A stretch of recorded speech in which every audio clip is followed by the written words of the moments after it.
Chapter 80. That evening, Dustin finally woke up after hours of sleeping and found that he was in a hospital room. A shocked voice rang out the moment his eyes opened. Huh. You aren't dead, Rhys. Dustin's gaze followed the source of the voice and landed on Ruth sitting beside him with a dazed expression as she looked at him. What? Disappointed to see me alive? Dustin snapped. I'm just surprised. Ruth grinned bashfully. Where's your sister?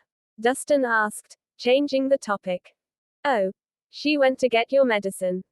Ruth examined him and said, I heard that the venom is something called the deadly slither. It's extremely poisonous and can kill a person quickly. It's a miracle that you're still alive. You're right. The venom is potent. It even managed to knock me out for a few hours. No wonder it's one of the world's top 10 most poisonous venoms, Dustin marveled. Why does that sound weird? Ruth was puzzled. Before Ruth could come out of her daze, two people entered the hospital room. One was Natasha, while the other was a curvaceous lady dressed exquisitely. The two women resembled each other. Not only were they both very well dressed, but they both had a powerful air to them. Dustin, you're finally awake. How are you feeling? Natasha's face lit up as she rushed toward him. I'm feeling better now that I've gotten some sleep. Dustin smiled. Here. Take this. It's a secret medicine I got you. Take it with some water, and you'll be fine in no time. Natasha pushed a small white bottle into his hand and poured him a glass of warm water. Secret medicine. What is it? Dustin asked curiously. Don't underestimate it. It's the result of 3 years of dedicated research and experiments by Dr. Rowan Cross. It can treat all kinds of venom, Natasha urged. Rowan Cross. Dustin was surprised. You know him?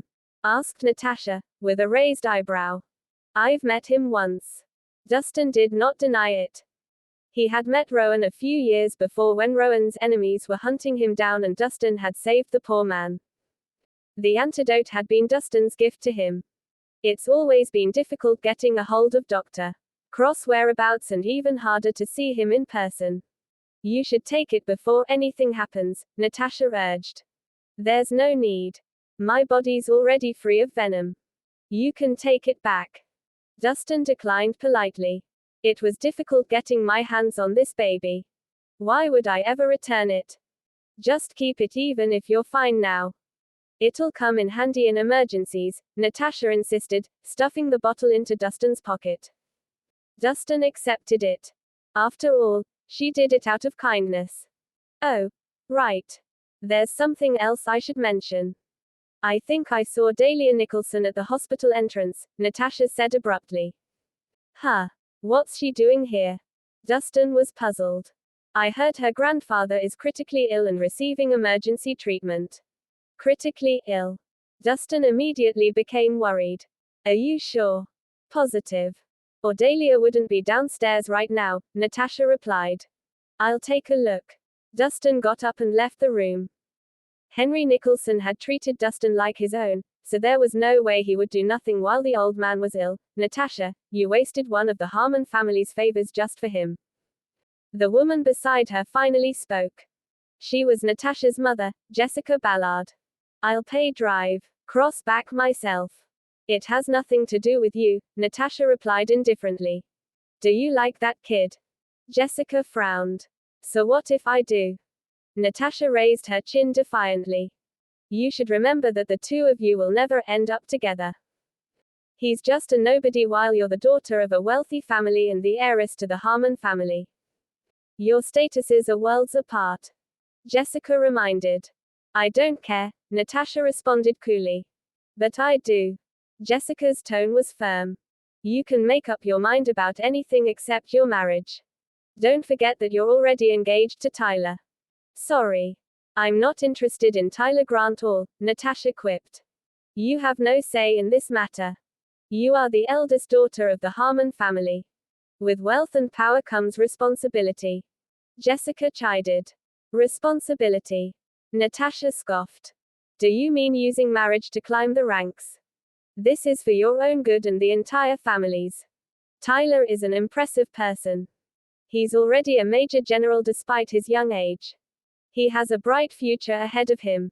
He's the perfect choice for marriage. Jessica lectured. If you like him so much, you marry him then. I have no intention of doing so, Natasha retorted bluntly. Why are you so stubborn? If you don't marry into his family, you will never become the head of the Harmon family. Why don't you understand this? It doesn't matter since I was never interested in becoming the head of the family, to begin with, Natasha replied matter-of-factly. Is your entire future worth sacrificing just for that kid? Jessica spat. Of course.